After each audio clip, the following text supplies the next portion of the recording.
네, 이제 중국사 마지막 명나라와 청나라 하겠습니다.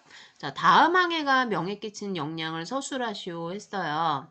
일단 정화라는 이름만 봐도 여러분들 답을 쓰실 수 있을지 모르겠어요. 그런데 막상 이렇게 영향을 써라 라고 하면은 여러분들이 뭔지 알 거는 같은데 정확히 못 쓸 것 같아요. 자, 우선 명나라가 조공책봉의 새로운 외교 관계를 확립했다라는 거 알고 있을 거예요. 그래서 우리가 홍무제와 영락제 업적을 구분해서 보았고 조공책복 관계라는 질서를 수립한 거는 홍무제였지만 이제 영락제가 본격적으로 그 명나라 중심의 국제 질서를 확대하기 위해서 정화로 하여금 여러 차례 대규모 항해를 추진하게 했습니다. 자, 그래서 이거를 영향으로 쓰시면 되는 거예요. 자, 여러 나라와 조공 관계를 맺어서 명나라 중심의 국제 질서를 확대할 수 있었다. 이것이 정화의 대항해가 가지는 영향이라고 보실 수 있겠습니다.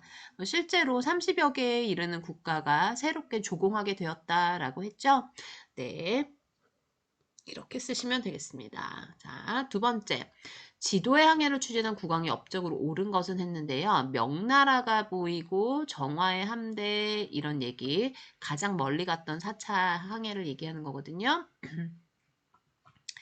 자, 그러면 이것을 추진한 국왕의 업적이라고 했는데 우리가 홍무제와 그 다음에 영락제 업적을 구분하자라고 했었어요.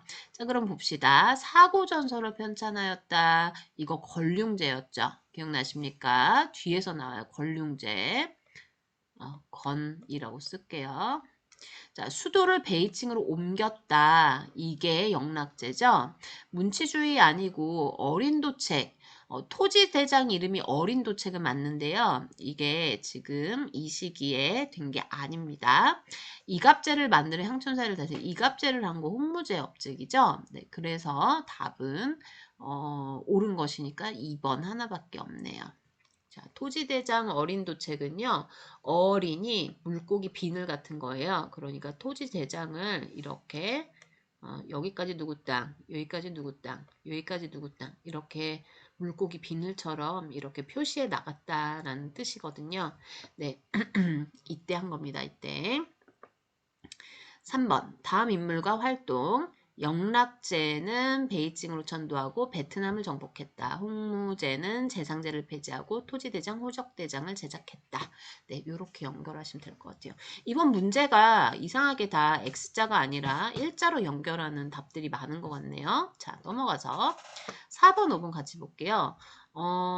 지금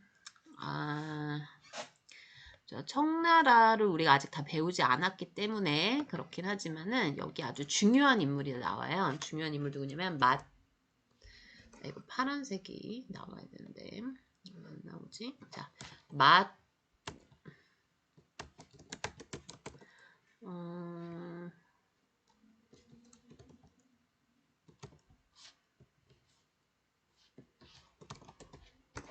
잠시만요.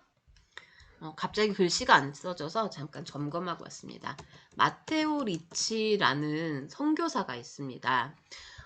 이 선교사가 이제 명나라로 들어왔을 때 선교 활동만 한 것이 아니라 이 사람이 원래 가지고 있던 과학 지식과 이런 기술들을 가지고 명나라의 정치와 과학 기술에 이렇게 영향을 좀 미치게 되거든요.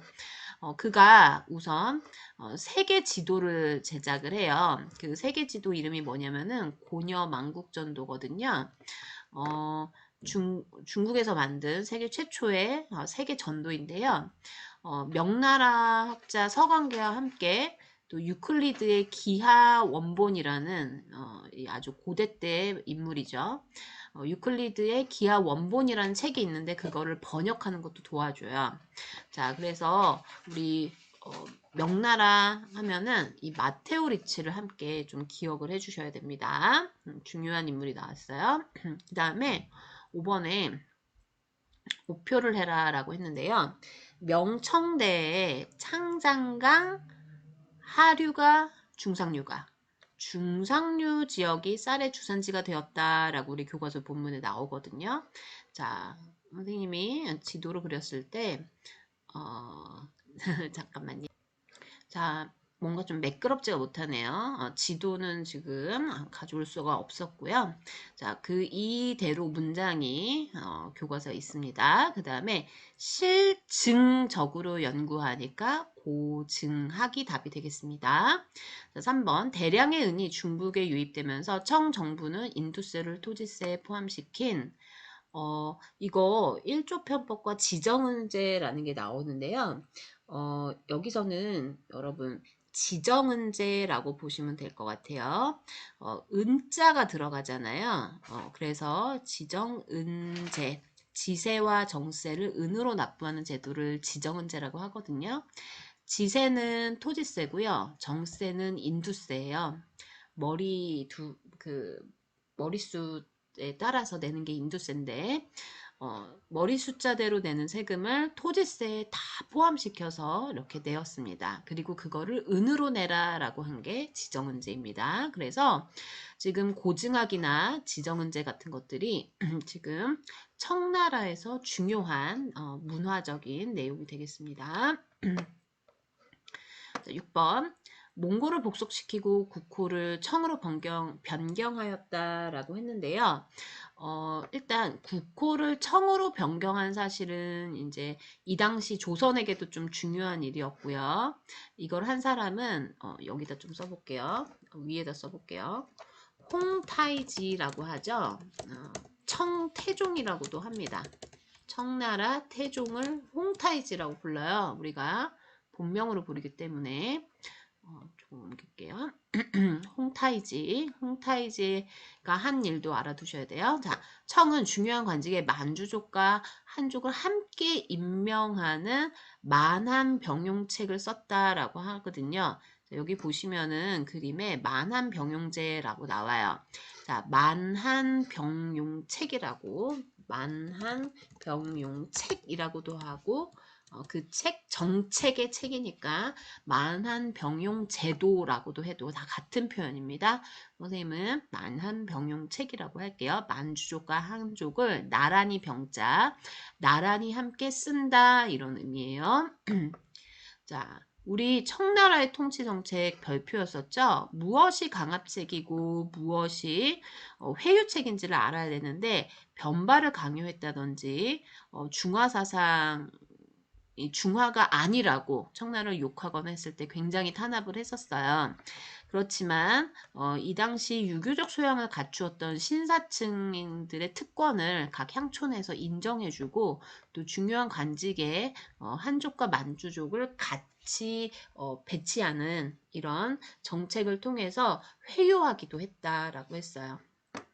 청나라 한족 지배 방식은 강경책과 회유책을 함께 사용했다라는 거잖아요. 네, 그래서 여기 4가지 글씨 우리가 이거 교과서에 있는 내용들이었습니다. 자, 병행했다. 한족 중심 아니죠? 한족 중심의 새로운 중화사상, 새로운 화의사상을 내세웠다라고 했어요.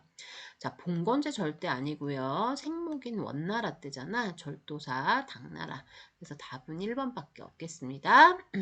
자, 어렵지 않은 문제. 하지만 이런 내용들을 여러분들이 확실히 알고 있는지 다시 한번 점검해 보세요. 자, 그 다음 제도와 설명을 이렇게 연결해라 했습니다. 자, 은으로 한꺼번에 포함해서 은으로 한꺼번에 한 거 아까 지정은제라고 해서 이렇게 기억하라고 했어요. 그런데 여러 세금을 토지세와 인두세로 단순하여 은으로 징수했다고 했잖아요. 1조 편법이에요. 그러니까 순서상 1조 편법을 먼저 실시하다가 그러다가 한꺼번에 징수하는 형태로 옮겨갔다는 걸 볼 수 있겠습니다, 여러분. 그 다음에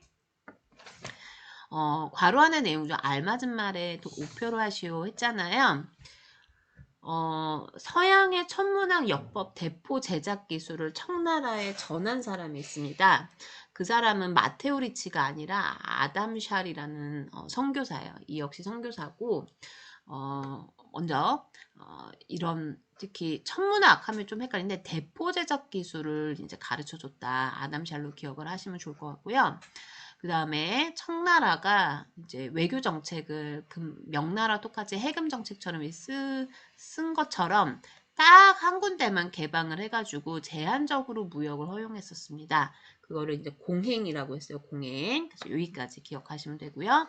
자, 대외 교류에 있어서 장안, 너무 옛날이죠. 마르코폴로, 원나라죠. 당삼체, 당나라잖아. 그쵸? 현장? 아이고, 이거 옛날 얘기네요. 자, 선교사들이 중국까지 와서 서양 학문을 소개하고 또 그리스도교 포교를 하는 시대가 바로 명청 시대였었습니다. 그래서 그런 구체적인 사례 마테오 리치라든지 아담 샬이라는 인물의 이름 문제에서 풀어봤고요. 명청대는 내용이 많은 것 같지만 특히 경제와 사회, 문화 부분은 같이 함께 보기 때문에 그렇게 어렵지는 않으실 거라고 생각합니다. 자, 여기까지예요.